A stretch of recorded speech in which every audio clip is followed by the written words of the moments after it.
राधे कृष्ण। चतुर्दश अध्याय। शिवजी से ब्रह्म साक्षात्कार की विधि सुनकर अब दूसरे साधनों से प्रश्न करते हुए रामचंद्र जी बोले, हे भगवान, यद्यपि तुम्हारा रूप सच्चिदानंदात्मक, निरअवयव, क्रिया शून्य और निर्दोष है तथा सब धर्मों से परे, मन और वाणी के अगोचर, तुमको सर्वव्यापक होने से जीव सर्वस्थान में स्थित आत्मा स्वरूप से देखता है। आत्मविद्या और तप ही जिसका मूल साधन है, जो उपनिषदों का मुख्य तात्पर्य है, जो मूर्ति रहित संपूर्ण भूतों का आत्मा अर्थात सब जीव जिसके अंश हैं, जो कारण का कारण अदृश्य स्वरूप है, जो अति सूक्ष्म और इंद्रियों से आग्राह्य है, वह ब्रह्म ग्राह्य कैसे हो सकता है? उस सूक्ष्म चित्त की वृत्ति किस प्रकार हो सकती है, यह मुझे संदेह है। इसी से बुद्धि व्यग्र है। इसका उपाय आप वर्णन कीजिए। श्री शिव जी बोले, हे महाभूज रामचंद्र, सुनो, मैं इस विषय में उपाय कहता हूँ। प्रथम सगुण उपासना करते करते चित्त को एकाग्र करें और स्थूल सौराम्भी कान्या से निर्गुण स्वरूप में चित्त की वृत्ति प्रवृत्त करें। हे महाभूज रामचंद्र, सुनो, मैं इस विषय में उपाय कहता हूँ। प्रथम सगुण उपासना करते करते चित्त को एकाग्र करें और स्थूल सौराम्भी का न्याय से निर्गुण स्वरूप में चित्त की वृत्ति प्रवृत्त करें। स्थूल सौराम्भी का न्याय उसको कहते हैं कि प्रिय मनुष्य को जिस प्रकार मृग जल दिखाकर रवि यथार्थ जल है, ऐसा प्रताड़ना से बुलाकर फिर वास्तविक जल दिखाते हैं। इसी प्रकार प्राणी को प्रथम साधन आदि का उपदेश कर पीछे ब्रह्म ज्ञान कथन करते हैं और इस प्रकार जाने कि इस अन्न के पिंड स्थूल देह में जन्म मृत्यु व्याधि यही दृढ़ता से विद्यमान है, अर्थात निश्चय ही इसकी दशा बदलती रहती है। ऐसे स्थूल देह में प्राणी को अहम भाव से जो आत्म बुद्धि दृढ़ हो जाती है, वह नहीं मिटती। आत्मा कभी जन्म नहीं लेता और इसका नाश भी नहीं होता, कारण कि यह नित्य है। अब शरीर की अवस्था वर्णन करते इसकी निस्सारता प्रतिपादन करते हैं। उत्पत्ति होना, अस्थि, परिपक्वता, वृद्धि, क्षय और नाश, यह 6 अवस्था इस शरीर की है। और घट में स्थित आकाश जिस प्रकार निर्विकार है, इसी प्रकार इस देह में आत्मा विकार रहित है। इस प्रकार देह और आत्मा, इन दोनों के धर्म परस्पर विरुद्ध है। अज्ञानी जन अविद्या से देह को आत्मा मानते हैं और ज्ञानी देह से आत्मा को अलग देखते हैं। घड़िया में गला करके डाले स्वर्ण की कांति के समान प्राण में कोश है। यह स्थूल देह के अंतर प्राण आदि वायु से बद्ध वर्तमान है, परंतु पाय वादि इंद्रियों से युक्त, चलना आदि कर्मों से युक्त, सुधा पिपासा से व्याप्त और जड़ होने के कारण यह आत्मा नहीं है। आत्मा चैतन्य रूप है, जिसके द्वारा यह जीव अपने शरीर को देखता है। आत्मा ही परब्रह्म, निर्लेप और सुख का सागर है। अज्ञान इस ब्रह्म का ग्रास नहीं कर सकता, न ब्रह्म किसी वस्तु का ग्रास कर सकता है, अर्थात वह अनामय, परिपूर्ण, सर्वत्र सुख स्वरूप है। उसे कार्य कारण की अपेक्षा नहीं है। उस प्राणमय कोश के अंतर्गत मनोमय कोश है। वह संकल्प विकल्प रूप बुद्धि और इंद्रियों से समायुक्त है।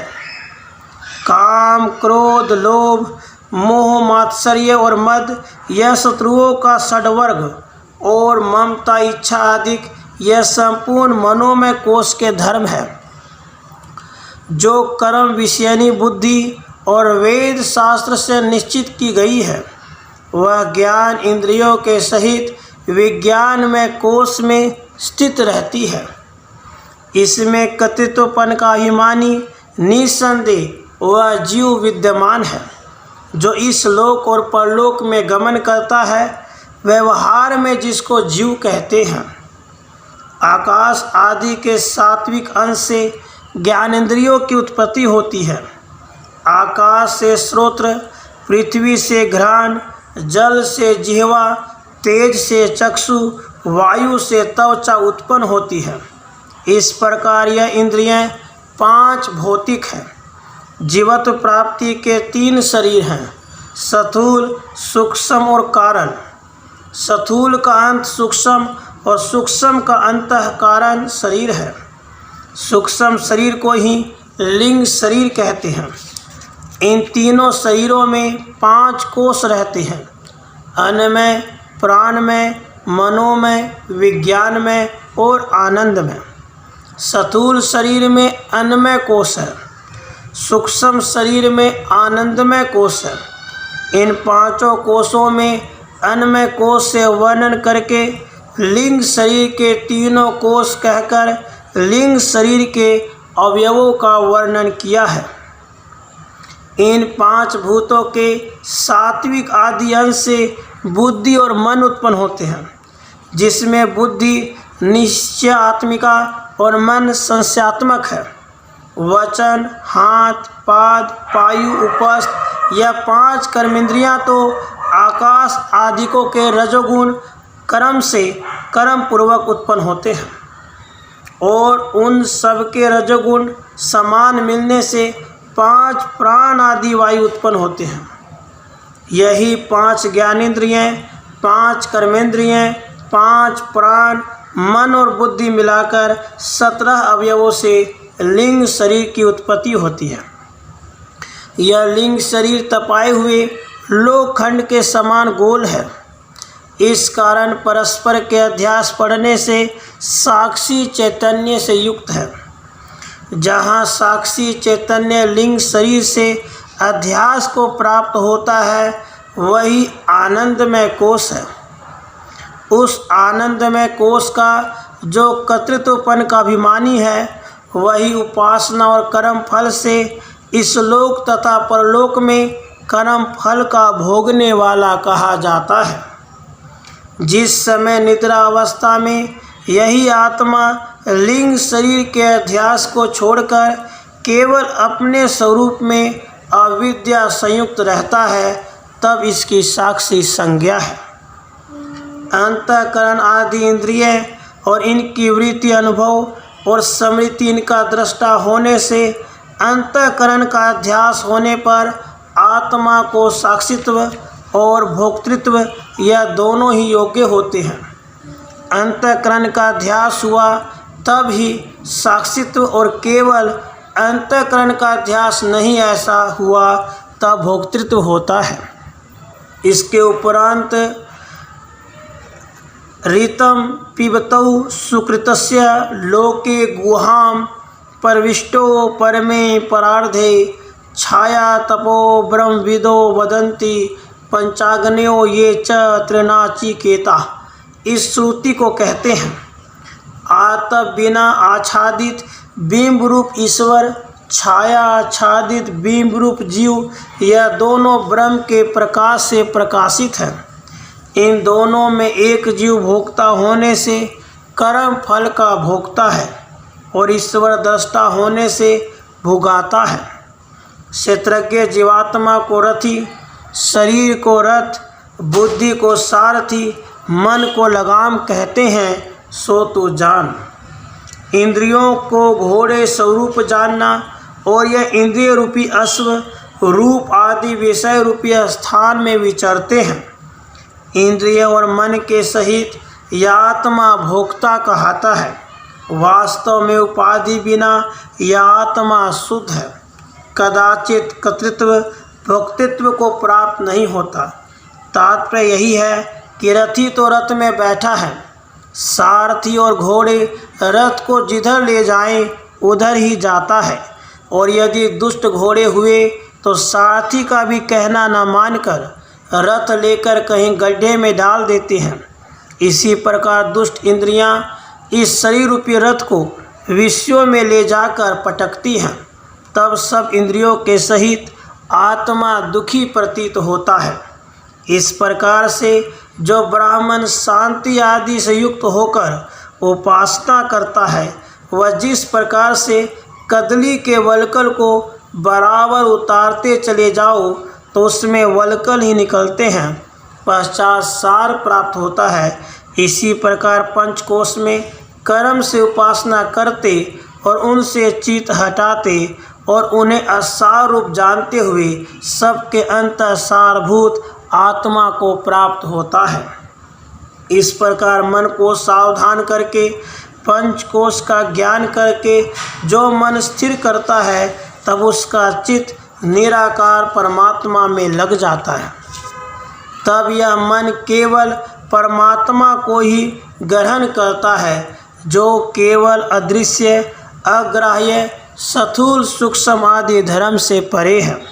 उसमें प्राप्त होकर निश्चल हो जाता है, फिर चलायमान नहीं होता। श्री रामचंद्र भगवान बोले, हे भगवान, जब श्रवण आदि साधन द्वारा आत्म स्वरूप की प्राप्ति हो जाती है, तो वेद शास्त्र के जानने वाले यज्ञशील सत्यवादी उसके श्रवण करने में प्रवृत्त क्यों नहीं होते, और कोई सुनकर भी आत्मा को जान नहीं सकते, और कोई जानकर भी मिथ्या मानते हैं। क्या यह तुम्हारी माया है? श्री शिव जी बोले, श्री भगवान बोले, हे महाबाहो, यह ऐसे ही है, इसमें कुछ संदेह नहीं। मेरी त्रिगुणात्मक माया का उल्लंघन करना महाकठिन है। जो मेरी शरणागत आकर मुझको प्राप्त हो जाते हैं, वे ही इस माया को तरते हैं। हे महाभुज, जो अभ्य भक्त हैं और जिनकी श्रद्धा मेरे विषय नहीं है, वे इस लोक और परलोक में अनेक प्रकार के फल की इच्छा रखने वाले हैं। उनको कर्मानुसार फल मिलता है। वे सुख भोग कर भी थोड़े काल में इस लोक में प्राप्त होते हैं, कारण कि उन्हें तो कर्म फल ही इष्ट है, और कर्म फल क्षय होने वाला है, तथा थोड़े और ऐसे लोकों में उन फलों को भोगते हैं जहाँ जहाँ अल्प सुख है और शीघ्र नष्ट हो जाता है। इस बात को न जानकर जो अधम मनुष्य कर्मों को करते हैं, वे माता के गर्भ में उत्पन्न होकर बारंबार मृत्यु के मुख में पड़ते हैं। अनेक प्रकार की योनियों में उत्पन्न हुए किसी एक प्राणी की करोड़ों जन्मों के संचित किए हुए पुण्य से मेरे विषय भक्ति होती है। वही श्रद्धा युक्त मेरा भक्त ज्ञान को प्राप्त होता है, और दूसरा करोड़ों जन्म भी कर्म करने से मुझे प्राप्त नहीं होता। इस कारण हे राम, सब त्याग कर केवल मेरी भक्ति करो। दूसरे और सब धर्मों का त्यागन करके एक मेरी शरण में आ जाओ। मैं तुमको सब पापों से छुड़ाकर मुक्त कर दूंगा, तुम चिंता मत करो। हे राम, तुम कुछ कर्म करते हो, जो भोजन करते हो, जो हवन करते हो, जो कुछ देते हो, जो कुछ तप करते हो, वह सब मेरे अर्पण कर दो। हे राम, इससे अधिक मेरे में दृढ़ भक्ति होने का दूसरा साधन नहीं है।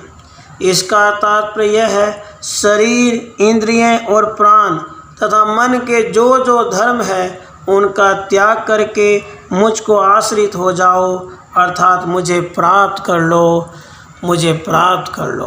राधे कृष्ण, राधे कृष्ण।